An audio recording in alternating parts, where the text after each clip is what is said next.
अब सुधार करने का टाइम निकल चुका है। जब तुझे रोका था तभी रुक जाता तो आज हमारे सामने हाथ जोड़ने की नौबत नहीं आती। विक्रांत अपने पापा रॉनी के पैरों पर गिरकर माफी मांगता है, लेकिन रॉनी और नीतू साफ साफ इनकार कर देते हैं। जी हाँ दोस्तों, मन्नत की आने वाली कहानी में आने वाला है एक बहुत ही इंटरेस्टिंग और जबरदस्त मोड़।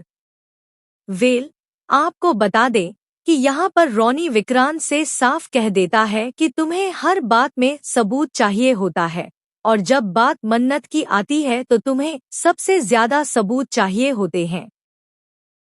मेरी बेटी से दूर रहो। यहाँ पर विक्रांत पूरी तरह आउट ऑफ कंट्रोल हो चुका है, क्योंकि उसे समझ ही नहीं आ रहा कि मन्नत इतनी आसानी से मूव ऑन कैसे कर गई। मन्नत ने धैर्य के साथ अपनी छोटी सी फैमिली कंप्लीट कर ली है। जब दुआ छोटी थी तब धैर्य एक ऐसे पिता की तरह सामने आया जिसने बिना किसी वजह और बिना किसी स्वार्थ के मन्नत और उसकी बेटी का ख्याल रखा और पिता का फर्ज निभाया। यह बात मन्नत कैसे भूल सकती है? लेकिन इसी रिश्ते को विक्रांत ने गंदा नाम दिया था। अब आने वाले ट्विस्ट में जब नीतू विक्रांत का पक्ष लेती है तो रॉनी से यह बर्दाश्त नहीं होता। वह याद दिलाता है कि जब दुआ छोटी थी तब धैर्य ने कैसे मन्नत का साथ दिया और उसका सहारा बना।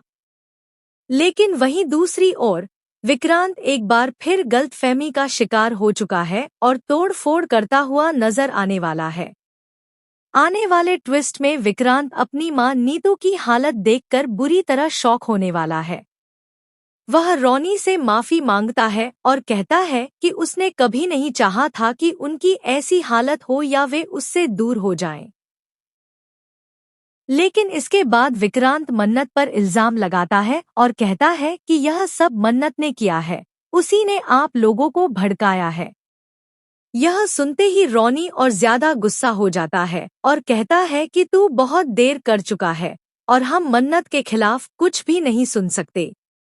दोस्तों, यहाँ विक्रांत एक बार फिर हद पार कर देता है। उसे यह तक समझ नहीं आता कि कब क्या बोलना है और कब चुप रहना है। मन्नत हमेशा रॉनी और नीतू के लिए परिवार की तरह रही है, लेकिन विक्रांत ने मन्नत पर भरोसा करने के बजाय गैरों पर विश्वास किया और उन्हीं लोगों के साथ रहा जो सिर्फ पैसों के लिए उसके साथ हैं। तो दोस्तों, आप इस आने वाले इंटरेस्टिंग ट्विस्ट